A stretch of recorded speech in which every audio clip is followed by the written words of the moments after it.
இந்த போயிங் நிறுவனம் வந்து பயணிகளினுடைய பாதுகாப்பை விட பைசா சம்பாதிப்பதில் தான் கவனம் செலுத்துகிறார்கள் அப்படிங்கிற குற்றச்சாட்டை அந்த நிறுவனத்தினுடைய 20 ஆண்டு கால ஊழியர் ஒரு அதிகாரி மேனுஃபேக்சரிங்ல இருந்த அந்த அதிகாரி வந்து சொல்லியிருக்கிறார்.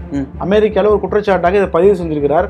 விமானத்தை அசம்பிள் பண்றதுல பிரச்சனை இருக்கு, இது வந்து நிச்சயமாக விபத்திற்கு உள்ளாகும் அப்படிங்கிறத ரொம்ப நுணுக்கமா சொல்லியிருக்கிறார். Concerns about the safety of the 787 and 777 aircraft. Captain வந்து 3 தடவை வந்து மேடே மேடே மேடே அப்படின்னு சொல்லி சொன்னார் அப்படின்னா அந்த கப்பலோ அல்லது விமானமோ வந்து மிகப்பெரிய அளவில் ஆபத்தில் இருக்கு. டெல்லியில் ஆகாஷ் அப்படிங்கிற ஒரு பயணி டிராவல் பண்ணதாகவும் ஃப்ளைட்டில் வந்து மெயின்டெனன்ஸ் எதுவுமே சரியா இல்லைன்னு சொல்லிட்டு ஒரு குற்றச்சாட்டையும் சமூக வலைதளத்தில் வீடியோவாக எடுத்து போட்டிருந்திருக்காரு. இறைவனே கொடுத்த ஒரு எச்சரிக்கை, அந்த பயணி மூலமாக இறைவன் வந்து ஒரு எச்சரிக்கை கொடுத்துருக்கான், இந்த விமானத்தில் பிரச்சனை இருக்கு. எங்க விபத்து நடந்தாலும் போயிங்கிற பேரை தான் நம்ம கேள்விப்படுறோம். ஆனாலும் அந்த விமானத்தை நம்ம அதிகமாக பயன்படுத்துறோம். அது எதனாலனா மோனோபோலி.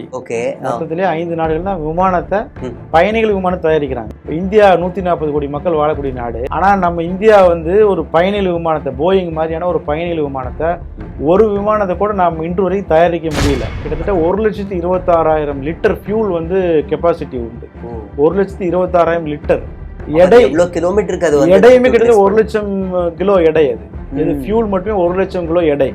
1,00,000 கிலோ எடை ஃபியூலையும் பிளஸ் 250 பயணிகளையும் சுமந்துட்டு இப்போ நம்ம அகமதாபாத்லேருந்து லண்டன் போகணும் அப்படின்னு சொன்னால் 9.5 மணி நேரம் ஆகுது.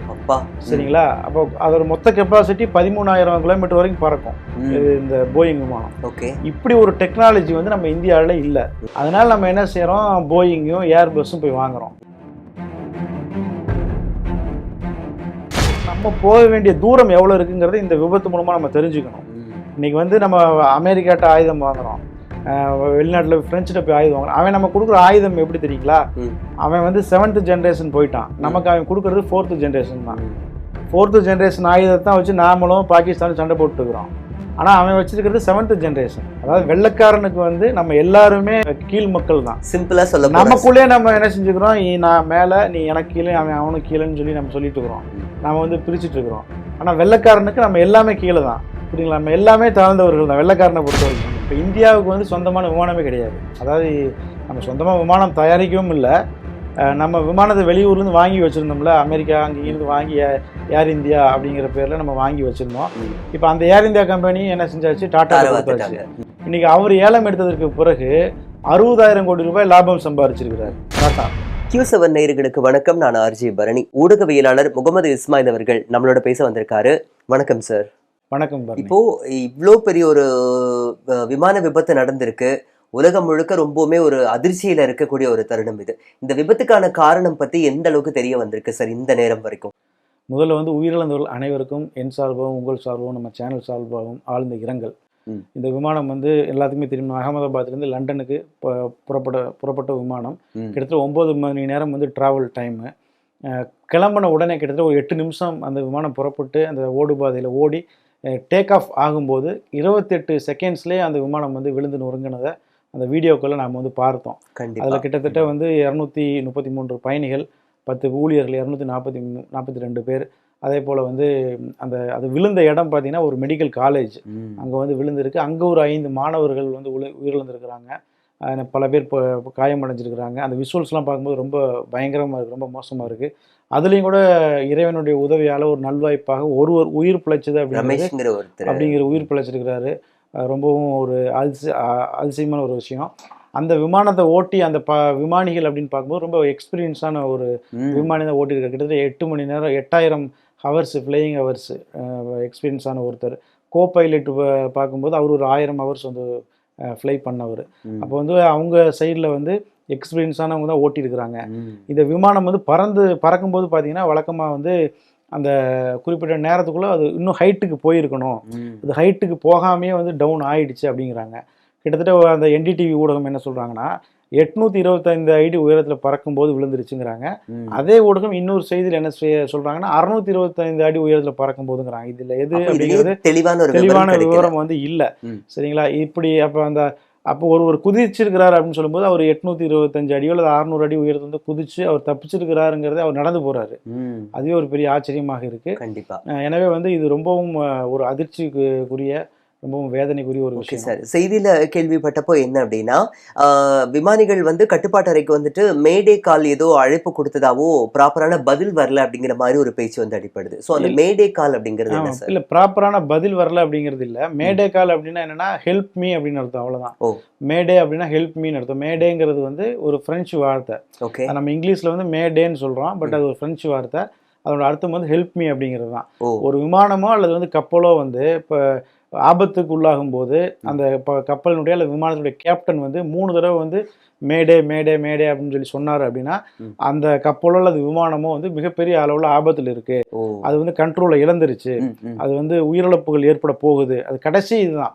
எடுத்தவொன்னே அவங்க அதை வந்து அந்த வேர்டை வந்து யூஸ் பண்ண மாட்டாங்க. ஓகே. விமானம் வந்து பல வானத்தில் பறக்கும்போது பல விதமான சின்ன சின்ன இதுக்கு உள்ளாகும், சரிங்களா, அசம்பாவிதத்துக்கு உள்ளாகும் போது அது உடனே அந்த அவங்க இதை பண்ண சரி மாட்டாங்க, பண்ணிக்குவாங்க. உடனே சரி பண்ணிடுவாங்க. அந்த மேடேங்கிற வார்த்தையை அவ்வளோ சீக்கிரம் யூஸ் பண்ண மாட்டாங்க. ஓகே. அப்போ அவங்க யூஸ் பண்ணுறாங்கனாவே அங்கே ஏதோ பெருசாக நடக்க போகுது அப்படின்னு சொல்லி அர்த்தம், சரிங்களா. இப்போ வந்து என்னன்னா இவங்க அந்த இன்ஸ்ட்ரக்ஷன் கொடுத்துருக்குறாங்க, பட் ஆனால் வந்து அந்த நம்ம வீடியோவே பார்த்தோம், வித்தின் செகண்ட்ஸ்குள்ளே அது நடந்துருச்சு. அப்போ வந்து இவங்க ஹெல்ப் கேட்டு ஹெல்ப் கிடைக்காம அப்படி நடந்துச்சு அப்படின்லாம் நம்ம சொல்ல முடியாது. இவங்க வந்து சொன்ன உடனே அந்த 28 செகண்ட் பறந்த உடனே வந்து அது ஆக்சிடென்ட் ஆனது நம்ம பார்க்குறோம். ஏன்னா அந்த மேடே அப்படிங்கிற மீனிங் வந்து இதுதான், ஹெல்ப் மீ அப்படிங்கிறது அதோட மீனிங். Okay sir. இப்போ இந்த ஒரு விபத்துக்காக எந்த மாதிரியான காரணங்கள்லாம் இருக்கும் அப்படிங்கறத பத்தி பலரும் பல விதமா பேசுறாங்க. அந்த கருப்பு பெட்டிங்கிறது கிடைச்சிருக்கா, இல்ல அது எந்த அளவுக்கு இப்போ அதனுடைய விசாரணை வந்து போயிட்டு இருக்கு சார்? கருப்பு பெட்டி அப்படிங்கிறது வந்து நம்ம வழக்கமாக நினைக்கும் ஒரு பெட்டி, கருப்பு கலரில் ஒரு பெட்டி வந்து கிடையாது. அது வந்து இதுதான், அதாவது கம்யூனிகேஷனை ரெக்கார்ட் பண்ணக்கூடிய சிஸ்டம் தான். இப்போ வந்து இவங்க வந்து இது வரைக்கும் அந்த விமானம் வந்து பறந்து கொண்டிருக்கிற வரைக்கும் அவங்க என்னென்னலாம் சொன்னாங்களோ அதெல்லாம் வந்து இவங்களுக்கு வந்திருக்கும். இங்கே கண்ட்ரோல் ரூமுக்கு ஏடிசி ஏசிடின்னு சொல்கிறாங்க, ஏடிசி ஏர்லைனுக்கு டிராஃபிக் கண்ட்ரோல், அவங்களுக்கு வந்து வந்திருக்கும். வராமல் அந்த தகவல் தொடர்பு துண்டிக்கும் போது உள்ள மீதி உள்ள விஷயங்கள் இருக்குது பார்த்தீங்களா, அது வந்து அங்கே உள்ள இதில் வந்து ரிசீவ் ஆகும் அப்படின்னு சொல்லி சொல்கிறாங்க, சரிங்களா. நம்ம யாருமே கருப்பு பெட்டியை பார்த்ததில்லைன்னு, ஆரஞ்சு வண்ணத்தில் இருக்கும், ஆரஞ்சு வண்ணத்தில் இருக்கும் அப்படின்னு சொல்லி, சரிங்களா.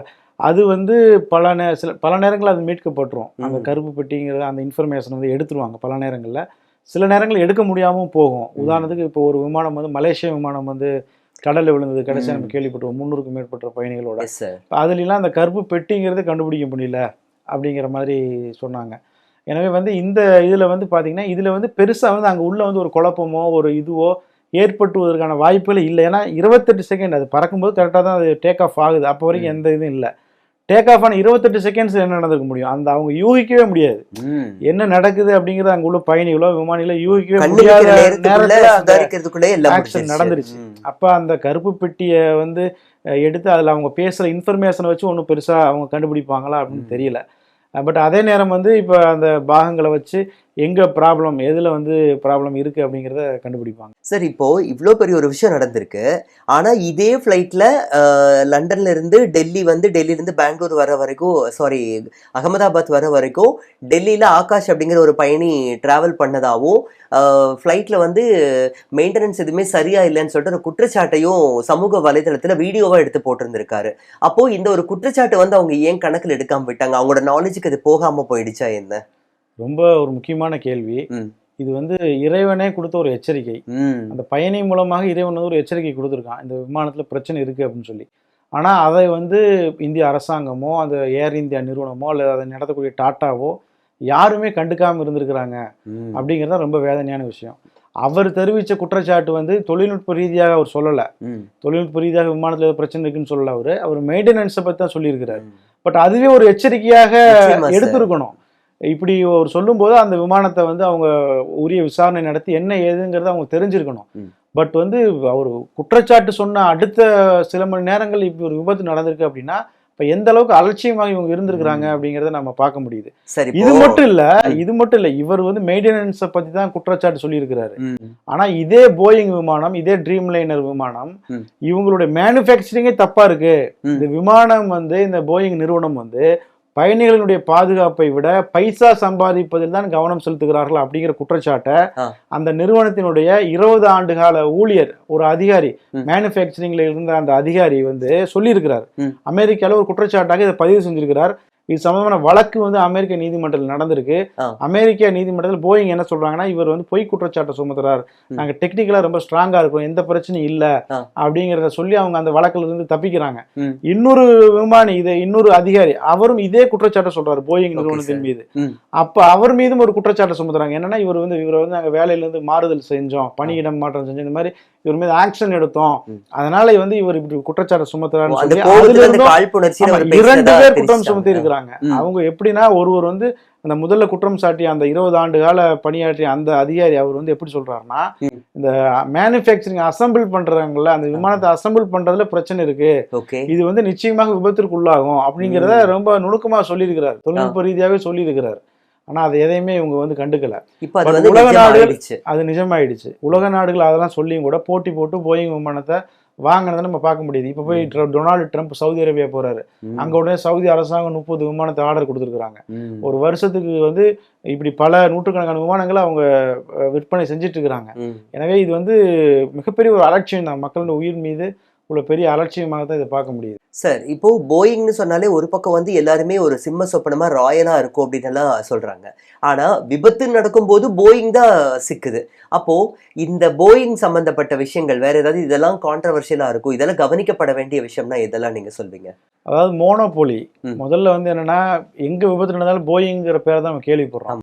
ஆனாலும் அந்த விமானத்தை நம்ம அதிகமா பயன்படுத்துறோம். அது எதனாலனா, மற்ற நாடுகள்ல இப்போ மொத்தமே 5 நாடுகள் தான் உலகத்துல வந்து விமானத்தை தயாரிக்கிறாங்க. மொத்தத்திலே 5 நாடுகள் தான் விமானத்தை, பயணிகள் விமானத்தை தயாரிக்கிறாங்க. சரிங்களா? இப்போ இந்தியா 140 கோடி மக்கள் வாழக்கூடிய நாடு. இங்க நம்ம வந்து ஜாதி ரீதியா மத ரீதியா நம்மளுக்குள்ளே அடிச்சுட்டு கிடக்குறோம். ஆனா நம்ம இந்தியா வந்து ஒரு பயணிகள் விமானத்தை, போயிங் மாதிரியான ஒரு பயணிகள் விமானத்தை, ஒரு விமானத்தை கூட நாம் இன்று வரை தயாரிக்க முடியல.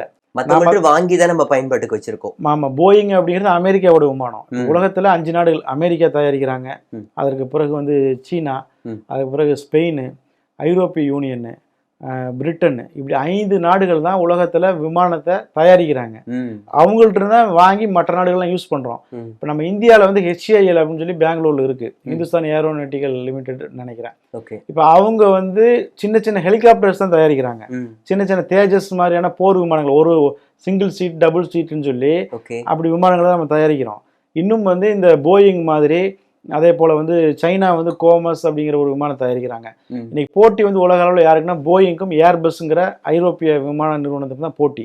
ஒன்று நம்ம போயிங் வாங்குவோம், இல்லை ஏர்பஸ் வாங்குவோம். இது 2 தான் மிகப்பெரிய பயணிகள் விமானங்கள், ஒரு 200 பேர் 300 பேர் போற மாதிரி விமானங்கள். சரிங்களா? இந்த போயிங் அப்படிங்கிறது கிட்டத்தட்ட 1,26,000 லிட்டர் ஃபியூல் வந்து கெப்பாசிட்டி உண்டு.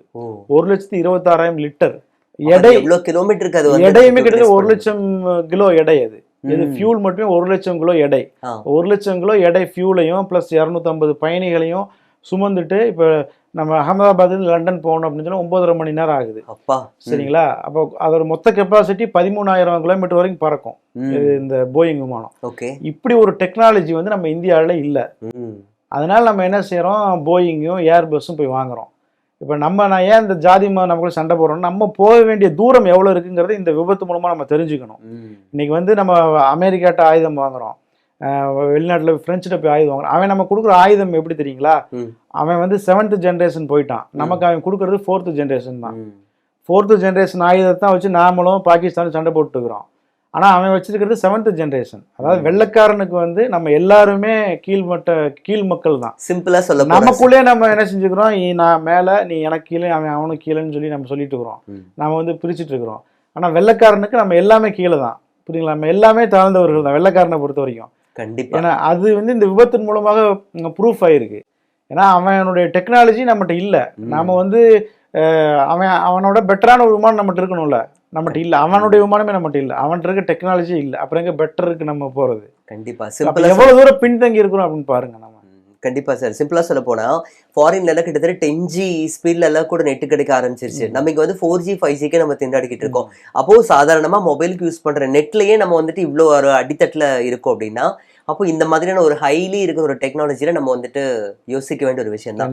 இப்ப அதே மாதிரி இந்த போயிங் விமானம் அப்படிங்கிறது இதுக்கு முன்னாடி சில முறை வந்துட்டு விபத்துக்கு உள்ளானதா நம்ம பார்க்க முடிஞ்சது. அப்போ இந்த மாதிரியான விபத்துக்கள் வந்து ஒரு முறையான ஒரு நடவடிக்கை வந்து எடுக்கப்பட்டிருக்கா சார்? விபத்து நடந்திருக்கு, இதுக்கப்புறம் என்ன செய்வாங்க, விசாரணை நடத்துவாங்க, நடத்திட்டு நமக்கு இன்ஃபர்மேஷன் சொல்லுவாங்க, இந்த நாள இந்த விபத்து நடந்திருக்கு அப்படின்னு சொல்லுவாங்க. அவன் வந்து நான் ஏற்கனவே சொன்ன மாதிரி போயிங் அப்படிங்கிறவன் மிகப்பெரிய ஒரு நிறுவனம். அவன் வந்து ஒரு வருஷத்துக்கு இப்போ 2025 மட்டும் கிட்டத்தட்ட 300 விமானங்களுக்கான ஆர்டர் வந்து அவனுக்கு வந்திருக்கு. 300 விமானங்களுக்கு ஆர்டர் கொடுத்துருக்காங்க, உலக நாடுகள் எல்லாம் சேர்ந்து நான் சொல்கிறேன். இவனோட காம்படிட்டர் வந்து ஏர்பஸ். இப்போ இவங்க 2 பேத்துக்குள்ளே தான் போட்டி. ஏர்பஸ்ங்கிறது யூரோப்பியன் யூனியனுடைய விமானம், சரிங்களா? இவங்க 2 பேத்துக்குள்ளே தான் போட்டி. அவனோட ஏர்பஸ் விமானம் விபத்துக்குள்ளாகுதுன்னு சொன்னா இவன் அதை ஹைலைட் பண்ணுவான், இவனோட விமானம் விபத்துக்குள்ளாச்சுன்னா அதை அவன் ஹைலைட் பண்ணுவான். இவங்க 2 பேர் ஒருத்தவங்களுடைய மார்க்கெட் சரியும், ஒருத்தவங்களோட மார்க்கெட் உயரும், திரும்பி இன்னொருத்தவங்களோட மார்க்கெட் குறையும். இப்போ இவங்களுக்குள்ளேயே தான் நம்ம இது பண்ணணும். நமக்கு என்ன ஆல்டர்னேட்டிவ் என்ன இருக்கு? விமானத்து விபத்து ஓகே, இப்போ போயிங் தெரிஞ்சு போச்சு. இன்னும் சொல்ல போனா போயிங் விமானத்துல போயிங் சீரிஸ் ட்ரீம் லைனருங்கிறது தான் இப்போ விபத்துக்குள்ளாக இருக்கு. இந்த ட்ரீம் லைனர் விமானம் வந்து இது வரைக்கும் விபத்துக்குள்ளாகவே இல்லை அப்படின்னு சொல்றாங்க. ஃபர்ஸ்ட் ஆக்சிடென்ட்ங்கிறாங்க. போயிங் கம்பெனியோட விமானங்கள் நிறைய விபத்துக்குள்ளாக இருக்கு. இப்போ ட்ரீம் லைனர் அப்படிங்கிற அந்த சீரியஸ்ல வந்து இது வரைக்கும் விபத்துக்குள்ளாகல.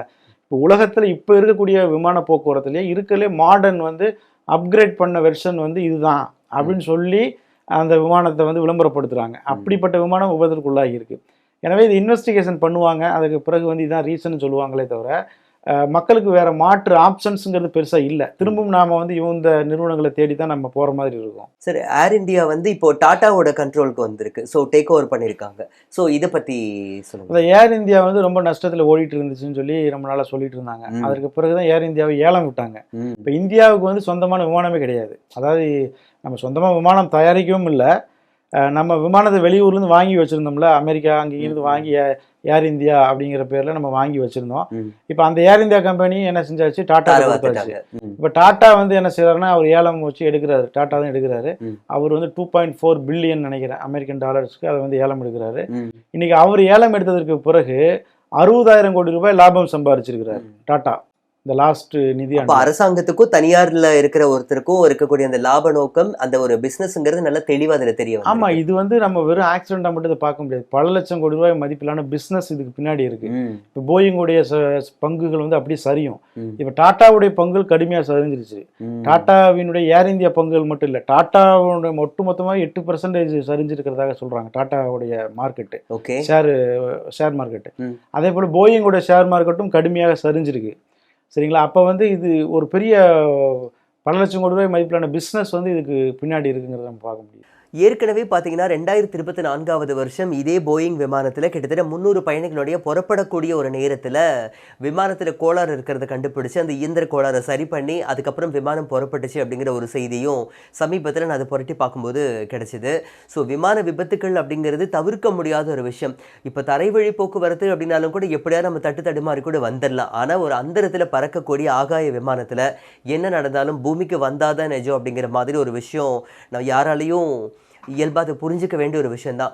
அந்த வகையில் விமான பயணம் அப்படிங்கிறது விவேகமாக எந்த ஒரு வகையில் ஆபத்து இல்லாமல் இருந்தால் நல்லா இருக்கும் அப்படிங்கிற ஒரு விஷயந்தான் இப்போதைக்கு இந்த விபத்தை பார்த்ததுக்கப்புறம் பொதுமக்கள் கிட்ட இருக்கக்கூடிய ஒரு எதிர்பார்ப்பாகவும் ஒரு ஆதங்கமாக இருக்கக்கூடிய ஒரு கருத்தாகவும் பார்க்கப்படுது.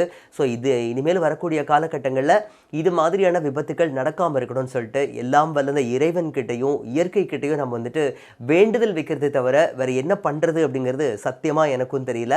அதனால அந்த விபத்தில் பலியான அத்துணை உயிர்களும் அந்த ஆத்மா சாந்தி அடையணும் சொல்லி எல்லாம் வல்ல இறைவன் கிட்ட நாமளும் வேண்டுதல் வச்சுக்கலாம்.